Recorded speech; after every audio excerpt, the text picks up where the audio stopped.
these amino acid need to be bound to the tRNA. So that is done by the amino acyl tRNA synthetase, because what is ultimately formed is amino acyl tRNA.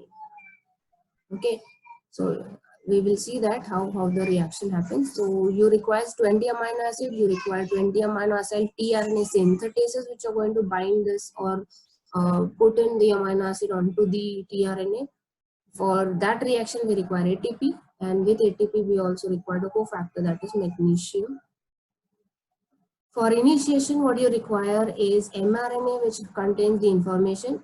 You require the amino acid which is going to begin with the synthesis. So for that, it is, as I told you, the start codon is for methionine. So what you require is methionine tRNA. So tRNA which has methionine. But now in case of E. coli, we are starting with prokaryotic translation. For that, the first amino acid which comes in is not methionine, but it has a formyl group attached. So it's a formyl methionine which begins with the translation. Okay. So initiation codon is required, and what is the other thing that is required is ribosomal unit. 30S and 50S. Now what is this S? This is nothing but Swedberg unit which talks about the sedimentation rate. So depending upon the sedimentation rate, these ribosomes are given a unit. So 30S and 50S is the one in E. coli or prokaryotic cell which begins with the protein synthesis. And we require initiation factor for initiation. In case of prokaryote, it is IF initiation factor 1, 2, and 3. Energy source is GTP, and again magnesium as a cofactor. For elongation, now this 30S and 50S ribosomal subunit joins to give you a bigger ribosomal unit that is known as 70S. So a functional 70S is required, which continues with the protein synthesis, or we can say elongation stage. Okay, and it continues with the protein synthesis.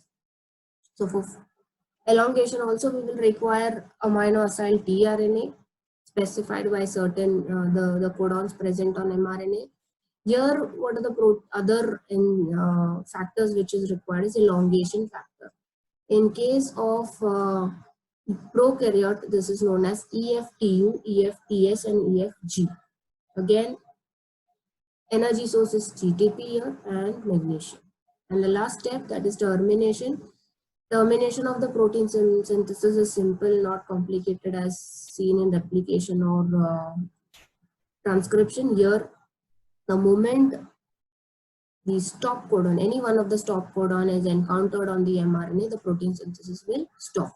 So there are release factors which is going to terminate the process and release all the components from the site. Okay, so the synthesized protein is dissociated from the ribosomal unit. The 70S is broken down to 30 and 50S. The mRNA is released. So all the components are released at the termination stage. Okay. After synthesis of protein, the protein which is synthesized may not be active in the active form. So it has to be converted. So there are certain processing done, which is known as post-transcriptional processing. Also, folding of the protein is very important. So only a folded or a native structure of protein is going to be active. The protein is folded into the native form, and hence then only it is in the active form. Okay. So let's begin with first before we start with the individual stage, we will have to look into what are these ribosome and what are these tRNA. So the two important components which is required, we need to look into that. So ribosomes are nothing but protein which has RNA, and the combination of these two is known as ribosome. So it's a protein part plus rRNA, which is going to give you the ribosome. Now these ribosomes actually have certain sites in the in itself, which is known as A site for acceptor site. You have the next one, or the middle one is P site, which is peptidyl site, and the this one is E site, which is exit site. So if you look from the 3 dash to the 5 dash to 3 dash end, the ribosome, it has a E site, exit site, peptidyl P site, and acceptor A site. So beginning or the incoming amino acid is coming onto the A. You will have the peptidyl bond formed on the P site, and from the P site it will go to the A, and then the tRNA from which the amino acid has been removed, that shift to E side, and that is the tRNA just leaves the site. So we will see the exact steps. Okay, so ribosomes are the site of protein synthesis. It's a complex of various protein plus rRNA. Okay, so these are the two subunits present in prokaryotic cell, 30S and 50S. These are the details. Just remember this part, that is number and type of rRNA which is present in each subunit. So if you see 30S consists of 16S rRNA. Okay, 16 the number and S is the Swedberg unit, so 16S rRNA. Whereas the 50, the larger unit, consists of 2 RNAs, that is 5S and 23S rRNA. Okay. Now another slide shows you, this is the polypeptide chain and the protein part and the rRNA. Okay, so this is the larger subunit and this is a smaller, and here you see both are combined to give you a functional unit, that is 70S. Okay, so here is the comparison with the bacterial ribosome and the eukaryotic ribosome. Here the functional bacteria may functional is 70S, whereas eukaryotic it is 80S. 70S is made up of 50 and 30. So don't add it to give you the functional one. It's not like that. It is the sedimentation rate, the Swedberg unit, which is going to give you that number. So don't add these two subunits to get the functional unit. You will go wrong. Okay, so 50 and 30 gives you the functional 70S in bacteria, whereas 60 and 40S is going to give you the functional 80 in eukaryotic. Okay, so just remember in each unit what are the the rRNAs present. So in 50 it is 5S RNA and 23S rRNA, whereas in 30S it is a 16S. If you see eukaryotic cells, this larger one, the 60S, consists of 5S rRNA and 28. There are 3 in this case, 5S, 28S and 5.8S rRNA. Whereas the smaller unit has 1, that is 18S. Okay.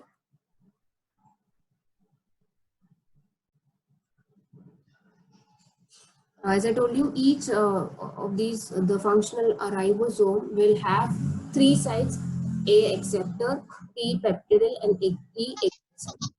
I feel I will take these site in detail when we see the synthesis, because that time it would be more clear.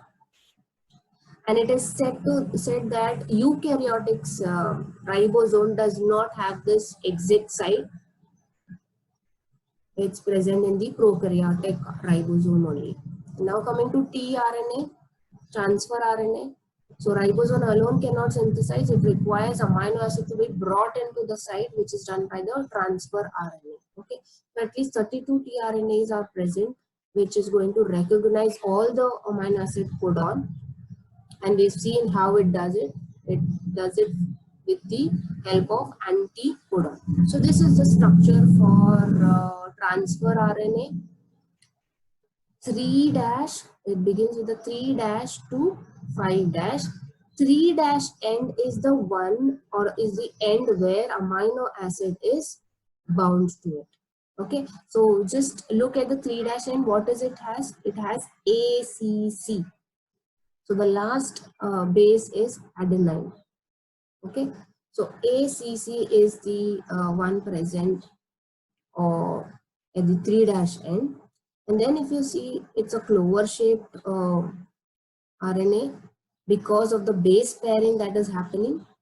Okay, complementary base pairing, the entire structure looks like a clover leaf. Now, if you look at these clover leaf, clover shaped tRNA, it has different arms. So this is one arm, okay, which is known as T psi C because of the uh, basis which is present. T psi C. This is T psi C arm. This arm is known, the bottom one is known as the anticodon because it contains the anticodon. And this side, it is known as the D arm because of the presence of a base D. We'll come to it in a minute. Okay, so you have different arms for the tRNA, T psi C arm, and there's a small arm between T psi C arm and a anticodon, which is known as short arm, and then you have a D arm. Okay, so this T psi C and D arm is actually the actual function are not yet clear, but it seemed to help in the binding of the tRNA into the ribosome. Whereas the 3' end brings in the or is bound to the amino acid, respective amino acid, and the anticodon arm binds with the codon present on the mRNA.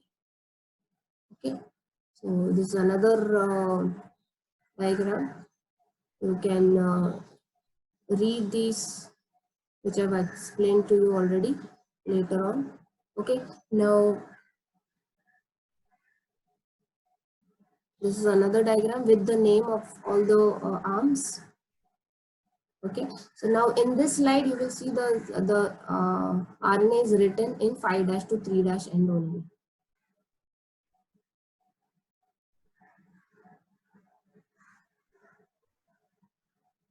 तेजस किसको पूछ रहे हो? This is the 3D diagram of tRNA. Okay, so this is how it actually looks. Okay. So this is the red part is the anticodon, which is going to bind or base pair with the codon present on mRNA. This orange part portion would be bound to the amino acid. Okay. And these things I already explained to you. Now D arm, why it is known as D arm? Because D arm contains an unusual nucleotide which is dihydrouridine. Uridine, it has a dihydro group. H2 H groups are present, so that is why it is known as not the usual uracil, but it has a reduced form dihydro. And T psi C arm is because of the unusual nucleotides, that is T stands for ribothiamidine. This is the part where thymine is present, tRNA. The T psi C arm contains thymine, okay, which is not usual in RNA. And psi is pseudouridine, which is same as uracil, but if you see uracil is the nitrogen in the uracil is bound to the ribose sugar. Here you will find there is an unusual carbon-carbon bond. So there it doesn't have the nitrogen, instead it has carbon, which forms bond between the base and the ribose. Okay, so that is why these name to the arms of the tRNA. Okay, Wobble synthesis I've already told you. Now coming to the first stage of protein synthesis, that is activation of amino acid. Now what do you mean by activation? Activation, it has to be ready for the protein synthesis. Okay, so tRNA reacts with the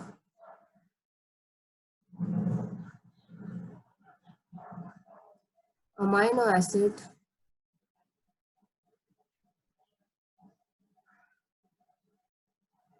in the presence of an enzyme which is known as amino acyl tRNA synthetase. Synthetase name itself will tell you that it will require ATP for binding this amino acid to the tRNA. Okay, so first you will have amino acid plus tRNA with the help of ATP, amino acyl tRNA form. ATP is converted to AMP. Pyrophosphate immediately gets. Vasid, was you present for the first lecture?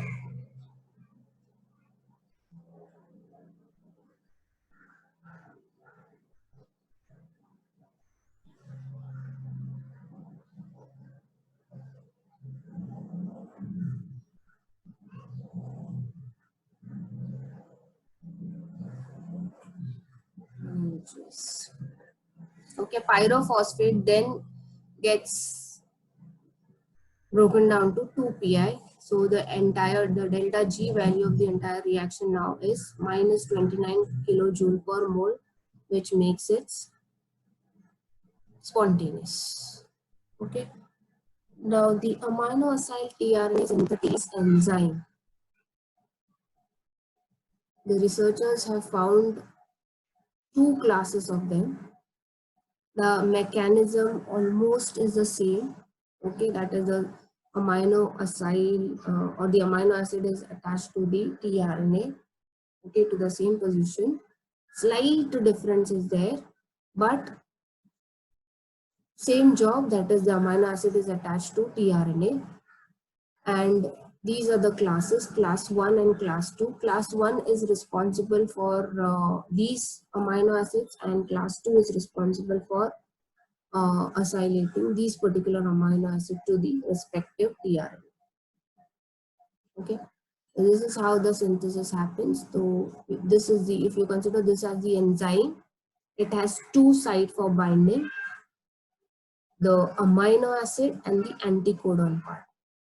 Okay, so particular tRNA responsible for a particular amino acid would bind to the pockets of the synthetase enzyme, and the proper binding then catalyzes the formation of the amino acyl bond between the amino acid and the tRNA.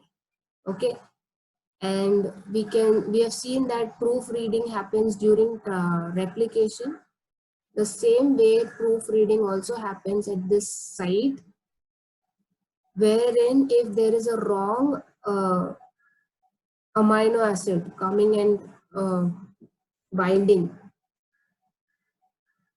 for example, if I have to say valine and isoleucine. Okay, if you see the structure of valine and isoleucine, there's just one extra methyl group. Okay, so if the particular isoleucine, instead of isoleucine, if valine comes and binds to the amino acyl tRNA synthetase, it fits into the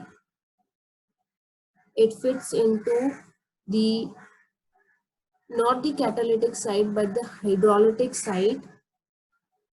So because the size of valine and isoleucine is different. Okay, so it binds to the hydrolytic side, and there is hydrolysis of valine and the tRNA bond. Okay, but still a very small amount of error could happen, that is 1 in 3000, or one error in 3000 can happen.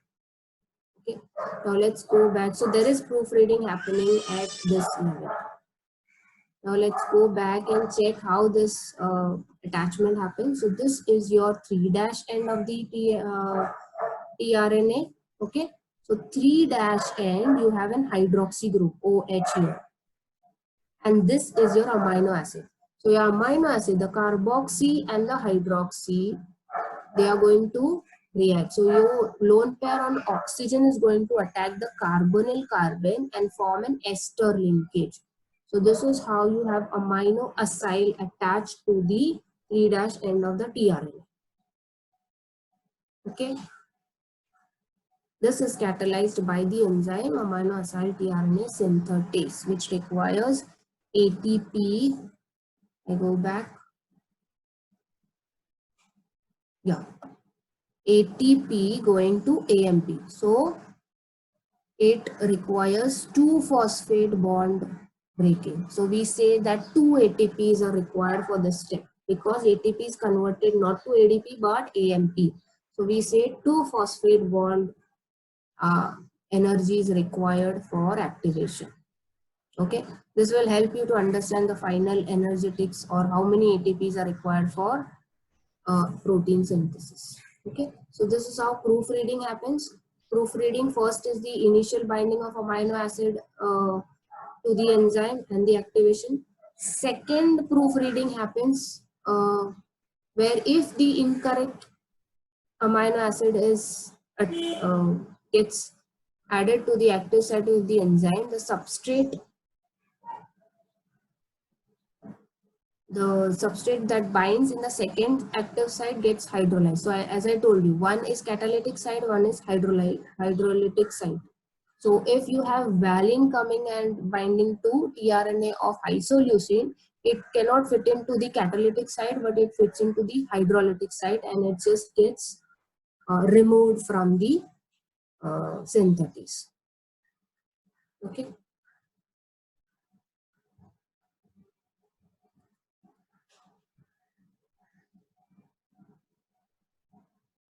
So overall error rate, if you see, it's definitely less than that of DNA replication. Why? Because flaws in proteins are eliminated when the protein is degraded and it is not passed on to future generation. But if any mistake happens in DNA replication, it is passed on to the future generation. So error in protein synthesis is of less biological significance. But yes, the error is not that high.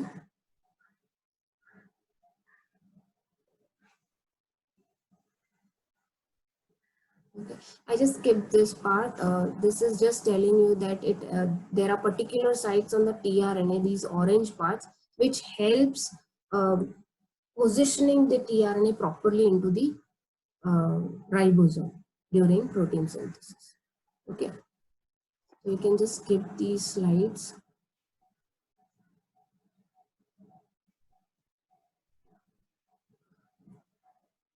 Okay, yeah. So after amino acyl tRNA is formed, the first amino acid which starts with the protein synthesis is methionine. But in prokaryotic cell, as I told you, it's not methionine which starts, it is formyl methionine. So how this formyl methionine tRNA is formed? First, methionine gets attached to tRNA. Now tRNA specific for the first start codon, this tRNA is also different. Matlab, this tRNA is going to supply methionine only to the start codon. Again, just 10 minutes is left. Another 10 minutes. Okay.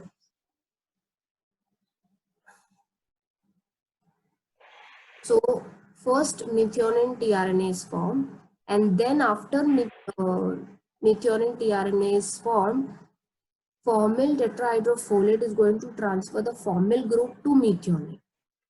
Okay. And what is formed is formyl methionine tRNA. Now this tRNA, if you see how it is written, tRNA FMET, that is, this is a tRNA which is specifically going to bind with only formyl methionine. So that is only going to provide methionine to the start codon and not to any AUG in interior. Okay, AUG, the first AUG is taken as the start codon, but AUG can come in between also, between the sequence. So those are known as interior AUG. So that's not the start codon. So this particular tRNA, which is written as tRNA FMET, that is formyl methionine is the one which brings in methionine or formal methionine to the start codon. This is not going to bring the methionine to any of the interior AUG codon. So remember that. Okay.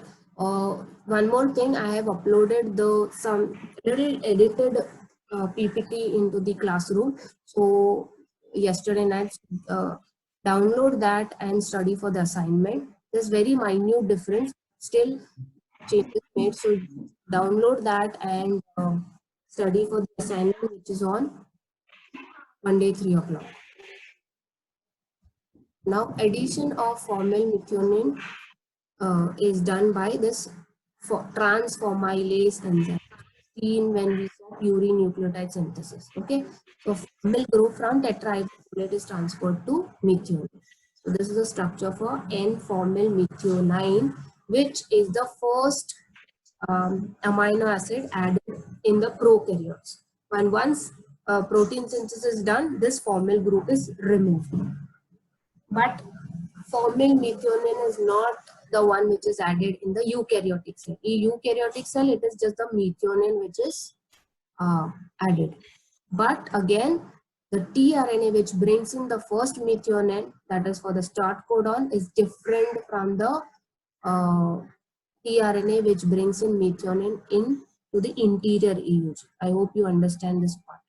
Okay, and the tRNA which brings in the first or methionine to the start codon is written as tRNA I, okay, which indicates this is the tRNA which brings in the initial methionine. Okay, so that's about the start, the formation of amino acyl tRNA. Now beginning with the first step, that is initiation of polypeptide synthesis. First we talk about bacterial cell. So what are the requirements? 30S ribosome, mRNA, initial formal methionine tRNA, a set of protein which is called as initiation factors, IF1, IF2, IF3. GTP is required as an energy source, larger ribosome subunit which is 50S, and magnesium. Okay, quickly let us see how does this happen. Now I'll not read it, I'm just going to show you this diagram. Okay. Now again, your reference book would be Satyanarayan. Don't go beyond Satyanarayan, but the pictures what I've put in my center of Leninger, but because I thought these are a little more simpler to understand. Okay, but the matter you just stick to Satyanarayan, read from that book, and the pictures here are from Leninger. Okay, so this slide shows the initiation of protein synthesis in bacterial cell. What you see here, this is the 30S subunit. Okay, so the initiation begins with 30S and initiation factor IF1 and IF3. Now IF3, sorry, this initiation factor is going to be 30S and prevent the premature combining of 30S with 50S. Okay, so this IF3 ka job is to prevent the formation of 70S at this stage. Okay, so IF1 is going to bind to the A site and IF3 is going to bind to 30S in such a manner that it will prevent the combining of 30S and 50S at this stage. Okay, and then you have the placing of mRNA in such a way that the start codon, okay, the start codon AUG is placed on the P site, that is peptidyl site. Now this positioning is done by or with the help of what is known as Sheen-Dalgarno sequence, which is present on the mRNA. Some sequences there, some unique sequences there, which is recognized by 16S rRNA. Okay, this rRNA would bind to this shield and Dalgarno sequence and position the mRNA in such a way that the AUG fits into the P site. Okay, that's it. You just remember this much part. Shield Dalgarno sequence helps in positioning of mRNA to the 30S subunit, ribosomal subunit. Then comes in this next factor, that is IF2 bound to GTP and the first tRNA which brings in formal methionine. Okay, now why GTP is required? GTP is required to position the anticodon of the tRNA with the AUG codon. So positioning of the tRNA properly to the start codon. So IF2 GTP comes in. GTP is broken down to GDP, and that helps, that energy is utilized to position the first tRNA to the start codon. Okay, and once this tRNA is in place, you have the 50S subunit coming and combining with 30S, forming the functional 70S, and all the other factors just leaves. That is IF1, IF2, IF3 just leaves, and you're now what is it? What is this entire complex? This entire complex is now functional initiation complex, which is ready for the elongation step.